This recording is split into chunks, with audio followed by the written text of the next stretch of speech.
dari kelompok 3 ini menampilkan sebuah video yang berjudul Perawatan Luka pada Anak. Selamat menyaksikan.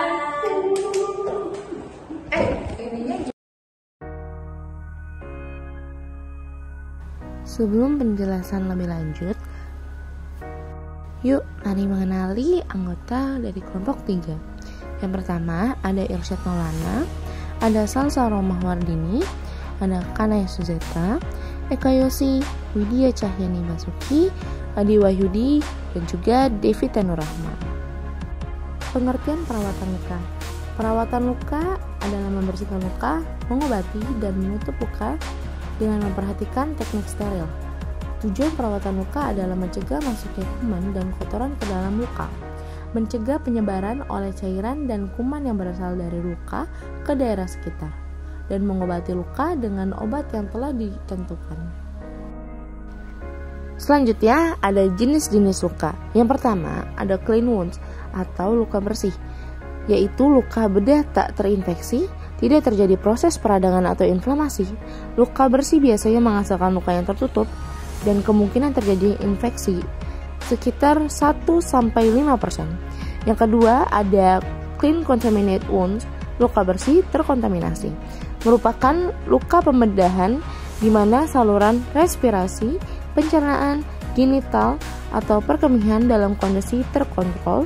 Kontaminasi tidak selalu terjadi. Kemungkinan timbulnya infeksi pada luka itu sekitar 3-11%. Selanjutnya ada contaminated wounds atau luka terkontaminasi, termasuk jenis luka terbuka, segar, luka akibat kecelakaan, dan operasi dengan kerusakan besar dengan teknik aseptik atau terkontaminasi dari saluran cerna. Pada kategori ini termasuk insisi akut, inflamasi non-purulen, dan kemungkinan infeksi pada luka 10-17%. Dan selanjutnya ada dirty wounds, luka kotor atau infeksi. Ialah jenis luka yang terjadi pada lingkungan yang sudah terkontaminasi oleh bakteri, termasuk juga luka akibat pelaksanaan operasi di tempat yang tidak steril, misalnya operasi darurat di lapangan, sehingga kemungkinan terjadi infeksi lebih dari 27%. Proses keperawatan pada luka. Yang pertama, cuci tangan, tekan area kulit yang masih berdarah, bersihkan luka dengan air, oleskan petroleum jelly atau salep antibiotik, dan terakhir balut dengan perban.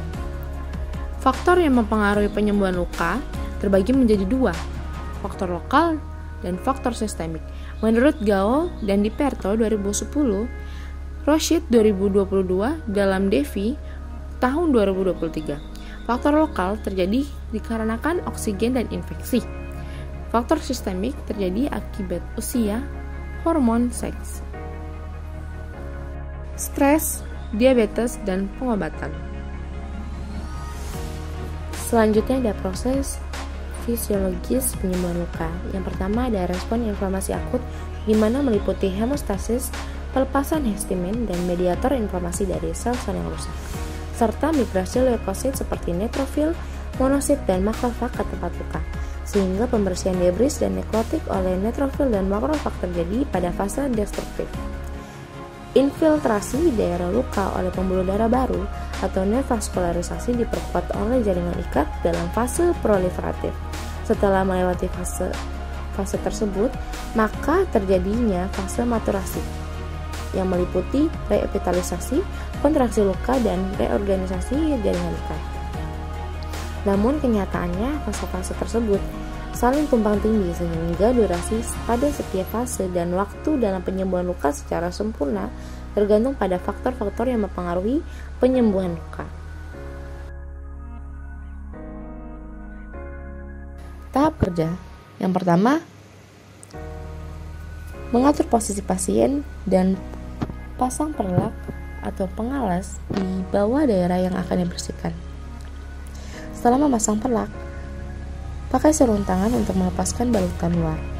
Selanjutnya, angkat plaster dengan tangan satunya menahan kulit bila perlu basahi dengan aseton. Masukkan balutan kotor ke dalam bengkok atau plastik dan lepaskan sarung tangan. Setelah memasang sarung tangan yang baru, basahi kasa steril dengan cairan pembersih atau NaCl. Bersihkan luka dari daerah yang sedikit terkontaminasi ke daerah yang banyak terkontaminasi. Gerakan dalam tekanan progresif menjauh dari tepi luka. Setelah luka dibersihkan, kompres luka dengan kasa yang telah dilembabkan dengan disinfektan atau NaCl. Lalu, pasang balutan kasa kering pada insisi atau letak luka. Pasang kasa sebagai lapisan kontak untuk meningkatkan absorpsi tetap terhadap drainase. Dan terakhir, fiksasi luka dengan plaster. Berikut adalah video dari perawatan luka. Selamat menonton. Belum banyak yang tahu ternyata membersihkan luka dengan alkohol tidak dianjurkan karena justru merusak jaringan sekitar luka dan memperlambat penyembuhan luka. Terus, gimana cara membersihkan luka yang benar? Ini kata dokter.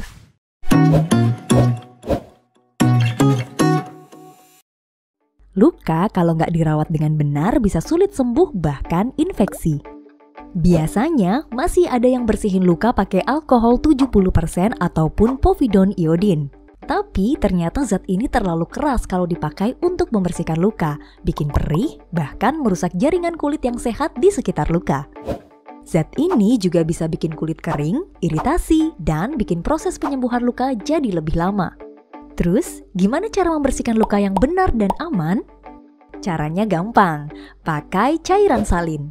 Cairan salin adalah cairan isotonik, sifatnya steril atau bebas kuman, bening, tidak berbau, dan gak bikin perih. Bisa menjaga kelembaban sekitar luka, mempercepat proses penyembuhan. Harganya murah dan gampang didapatkan di toko obat.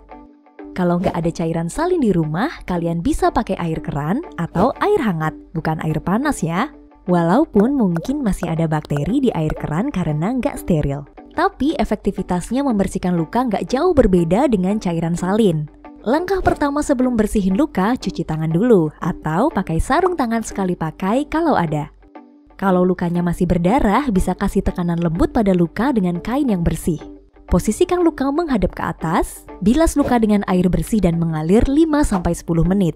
Beri jarak luka dan air keran kurang lebih 30 cm biar semprotan air kerannya nggak terlalu keras.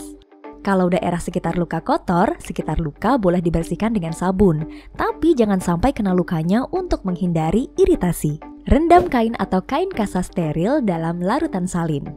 Usap luka dengan lembut, bersihkan sisa debu dan kotoran pada luka. Keringkan area luka yang sudah dibersihkan menggunakan kain kasa, handuk bersih, atau tisu. Jangan gunakan kapas karena serat-serat kapas bisa menempel pada luka. Tutup luka dengan kasa steril, perban, atau plester. Kalau lukanya kecil atau hanya luka lecet, kalian bisa membiarkan lukanya terbuka. Setelah diperban, jangan sampai luka terkena air karena bisa bikin lebih lama kering. Kalau tidak sengaja terkena air, bersihkan luka lagi dengan kasa dan cairan salin dan ganti perban secara berkala. Sebelum luka ditutup, bisa juga mengoleskan salep antibiotik pada luka.